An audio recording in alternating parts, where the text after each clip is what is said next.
Bonjour, traduction de Kenneth Wapnick, le vagabondage de l'esprit. Ce matin, nous allons parler d'un passage dans le texte au chapitre 2, page 31, qui originalement était juste pour Hélène, mais qui évidemment est bon pour nous tous.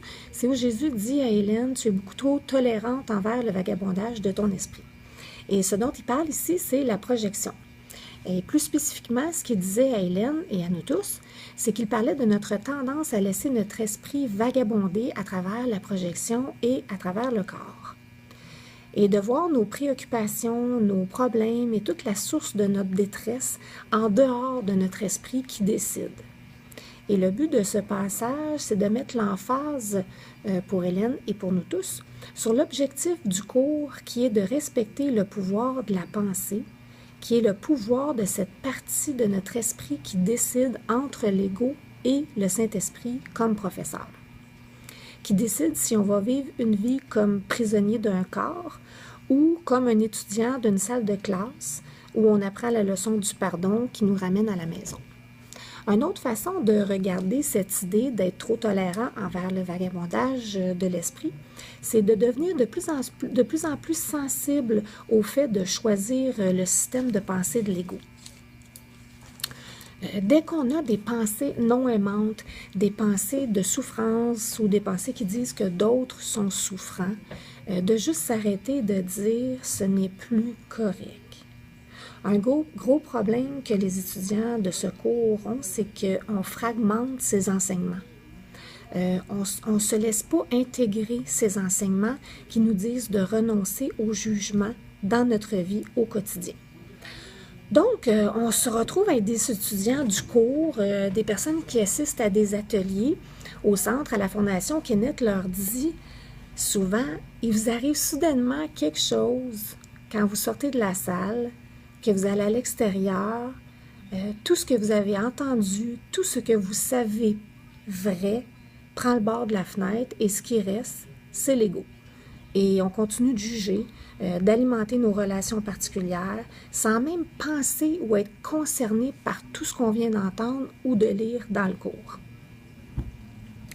Ce qui est donc vraiment aidant, c'est de se dire maintenant, ce n'est plus correct. Je ne tolérerai plus mon vagabondage d'esprit. Aussi, dans le chapitre 2, Jésus se réfère à la phrase populaire d'Hélène et Bill, il doit y avoir une autre façon. Où il dit qu'on est tous tolérants à la souffrance. En fait, qu'on a une très grande tolérance à la souffrance, mais qu'à un certain point, on se dit il doit y avoir une meilleure façon, il doit y avoir une autre façon. Et maintenant, c'est assez. Ce n'est plus correct de vivre une vie de souffrance, une vie de douleur. Et un peu comme un mantra qui pourrait vraiment aider, ce serait de se dire « ce n'est plus correct ». À chaque fois qu'on a une pensée non aimante à propos de n'importe qui ou n'importe quoi, dès qu'on peut s'arrêter et se dire « c'est assez maintenant, ce n'est plus correct ». Je ne veux plus blesser les autres, je ne veux plus me blesser. N'importe quelle pensée non aimante, même si elles paraissent banales ou graves en conséquence, ce n'est plus correct. Parce que ça nous blesse, parce que ça fragmente la fraternité, ça renforce l'idée qu'on est séparés, ça répand l'idée qu'on est un corps au lieu d'un esprit, et ça rend complètement réel le système de pensée de l'ego. Et ça nuit en même temps celui de Jésus qui est celui de la correction. Donc, comme Jésus le dit à Hélène, tu es beaucoup trop tolérante envers le vagabondage de ton esprit. Je vous dis maintenant à vous, ne vous dites plus c'est correct d'avoir des pensées non aimantes, des pensées blessantes, des pensées qui séparent, des pensées qui fragmentent l'unité de la fraternité. Le plus souvent possible au courant de la journée, minute après minute, même seconde après seconde, dites-vous, ce n'est plus correct d'avoir ces pensées. Pourquoi je devrais continuer à me rendre inconfortable, à me rendre malheureux, à me séparer de l'amour dont j'ai juré vouloir retourner? Ce qui nous attire tous, et ce qui a attiré tous les étudiants d'un cours en miracle, c'est sa source, qui est l'amour.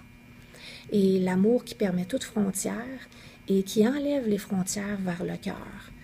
Pourquoi voudrait-on s'en séparer? Et alimenter notre vagabondage d'esprit, alimenter nos pensées non aimantes, les justifier, les rationaliser et prétendre qu'elles n'ont pas d'effet. Et maintenant, c'est plus correct. Donc, je pense que si tous les étudiants du cours pourraient dire encore et encore, mon ego n'est plus correct. Et maintenant, je ne le tolérerai plus. Ça pourrait nous accélérer la voie vers l'amour qu'une autre partie de nous cherche à atteindre, à retrouver pour en faire notre demeure. Voilà.